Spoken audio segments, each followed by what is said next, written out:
अध्यक्ष जी, अभी कुछ बात प्लीज बताइए। आपकी पीठ के संदर्भ में कही गई। मनोहर, अभी मनोज पांडे जी ने जो कहा, अब उनकी बात का हम कहाँ संज्ञान नहीं लें? उन्होंने बोला ना, इसके अलावा और किसी ने बोला क्या? हम भी आपकी बात का कोई संज्ञान नहीं। अच्छा, उसके अलावा भी किसी ने कुछ बोला ही नहीं, तो फिर संज्ञान नहीं ले रहे तो बोल क्यों रहे हैं?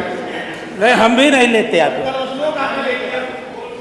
माननीय अध्यक्ष जी, आप लोकतांत्रिक व्यवस्था के सबसे बड़े न्यायाधीश की कुर्सी पर आप बैठे हैं। हम सब जितने भी लोग चुनकर के आए हैं, 403 लोग, हम सब आपका बहुत सम्मान करते हैं। कभी कभी ऐसा होता है कि हमें जिस स्वरूप में अपनी बात को रखना है हम नहीं रख पाते, क्षणिक हम, लेकिन तब भी मानवर आपके सम्मान और आपकी पीठ के सम्मान पे कहीं कोई आँच ना आए, हम अपनी बात कड़वी तरीके से भी रखते हैं और आप मुस्कुरा करके हमें संरक्षण देने का काम करते हैं मानवर। लेकिन मानवर, कुछ लोग आपकी पीठ के सम्मान की ऐसे ही बात कर रहे थे। हम तो जिस पार्टी में पले और बढ़े हैं, हमारे नेता माननीय मुलायम सिंह जी कहते थे कि जनता से जो बात करके आओ, अगर उस पर खरे ना उतरो तो वो भी एक तरह का भ्रष्टाचार। तो कुछ ऐसे लोगों के मुंह से सब बातें अच्छी नहीं लगती जो जनता के साथ रामचरितमानस को जलवाने वाले लोगों के मुंह से बातें अच्छी लगेंगी। जनता के साथ धोखा करते, पार्टी के साथ धोखा करते। देखो, आप अंदर तय कर लीजिए। यहाँ मनोहर, हमें अगर कुछ ऐसी बातें आई हैं किसी भी विपक्ष के माननीय सदस्य के द्वारा,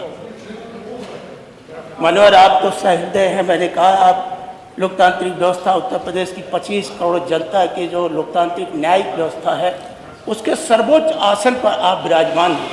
हम सबकी कहीं से कोई भावना ऐसी नहीं है कि हमारे कुछ बातों से आपको ठेस पहुँचाए या आपकी उस कुर्सी पर कोई आ जाए। मानवर, अगर इस तरह की कोई बात है तो हम उसके लिए आपसे विनती प्रार्थना करते मानवर कि भविष्य में इस तरह का कोई आचरण व्यवहार हमारी तरफ से नहीं होगा, ऐसा हम सब मिल करके प्रयास करेंगे।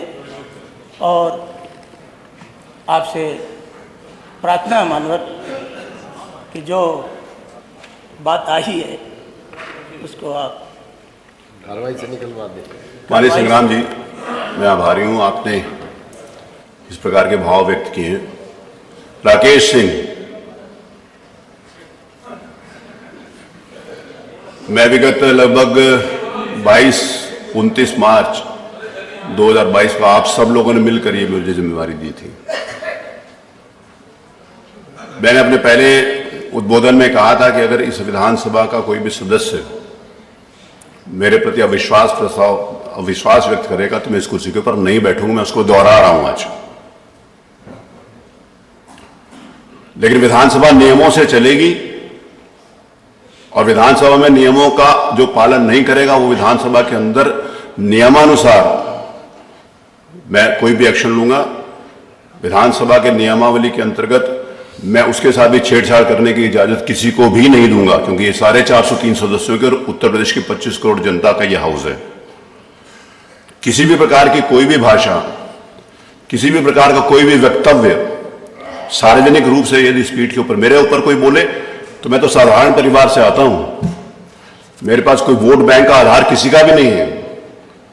यहां पर 403 सदस्य बैठे हुए हैं।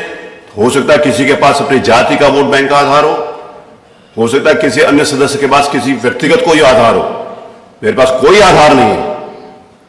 मैं जिस जाति से आता हूं उसके 1000 भी वोट मेरे क्षेत्र के अंतर्गत में, सभी जातियों का समर्थन मुझे प्राप्त है। मैं उस आधार के ऊपर इस कुर्सी के ऊपर बैठा हूं। मैं इसलिए यहां पर नहीं बैठा हूं कि मेरा इतना बेस है, मेरा पिछड़ा इतना बेस है, मेरा फलानी जाति का इतना बेस है, मेरा शेड्यूल कास्ट इतना बेस है, मेरा ऊपर कास्ट इतना बेस है। सब लोग मेरे साथ हैं। और उसके बाद इस प्रकार की अगर कोई बात की जाती है तो नियमों के अंतर्गत जो भी नियमावली कहती है उसके अंतर्गत मैं कार्रवाई करने के लिए स्वतंत्र हूं, क्योंकि मैं यहां पर बैठा सतीश महाना के नाते से नहीं हूं। अध्यक्ष पीठ के नाते से बैठा हूं और अध्यक्ष पीठ की गरिमा बनाए रखना मेरा अधिकार है और मेरी जिम्मेवारी है। एक माननीय सदस्य ने यहां पर आरोप लगाया था, उसी समय मैं कुर्सी से उठकर चला गया था, आपको मालूम है, पूरे हाउस को मालूम है। अगर आपको लगता है कि इन 3 वर्षों के अंतर्गत विधानसभा का संचालन में किसी भी प्रकार की कमी आई, किसी भी माननीय सदस्य को अवसर ना दिया गया हो, उत्तर प्रदेश के विधायकों की गरिमा के लिए अगर मैंने काम ना किया हो, उत्तर प्रदेश के विधायकों के संरक्षण के लिए मेरे अधिकार क्षेत्र में जो कुछ अगर मैंने वो काम ना किया हो, उत्तर प्रदेश की विधानसभा की गरिमा पूरे देश और दुनिया में बढ़ाने का यदि मैंने काम ना किया हो, तब आप इस बात को कह सकते हैं। सरकार पक्ष और प्रतिपक्ष की अपना अपना एजेंडा है।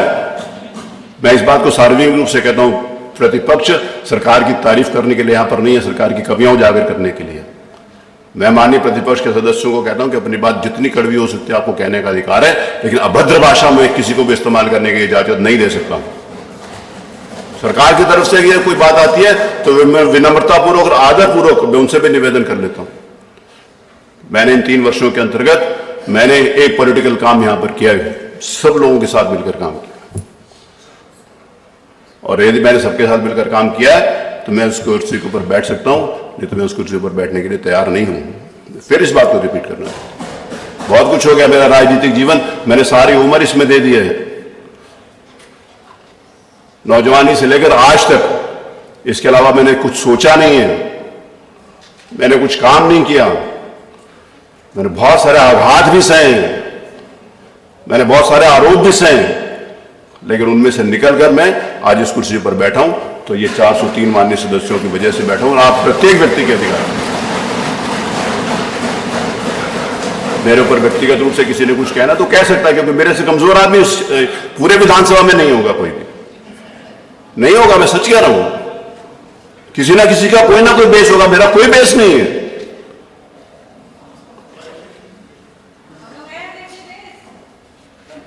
मेरा कोई भी बेस नहीं है, मेरा बेस मेरा काम है और आपका विश्वास है। मैं आपके विश्वास को टूटने नहीं देना चाहता, मैं इस बात को कहना चाहता। जो आपने कहा मैं उसको दिखवाऊंगा, और जो भी नियमों के अंतर्गत माननीय अध्यक्ष जी, आज नियम 300 माननीय अध्यक्ष जी, एक महबूब भाई, माननीय अध्यक्ष जी, आप कितने गंभीर है पूरा सदन जानता है। आप इस पीठ के ही स्वामी नहीं, ये जो सदन बैठा है इसके मुखिया भी। और ये बात सही है कि हर आदमी जानता है कि कहीं किसी माननीय सदस्य को कहीं आपके पीठ के प्रति कहीं कोई ऐसी भावना नजर आती हो तो उस पर कार्रवाई करने का आपका अधिकार है। लेकिन सिर्फ इतना हमारा कहना है कि इस सदन के मुखिया होने के नाते, यानी कि इस परिवार के मुखिया होने के नाते, परिवार का कोई सदस्य गंदगी भी मुखिया पर करता है तो माफ भी अब मुखिया ही करता है। इतना हमारा समाप्त। माननीय महबूब साहब ने जो बोला, वो विषय समाप्त। माननीय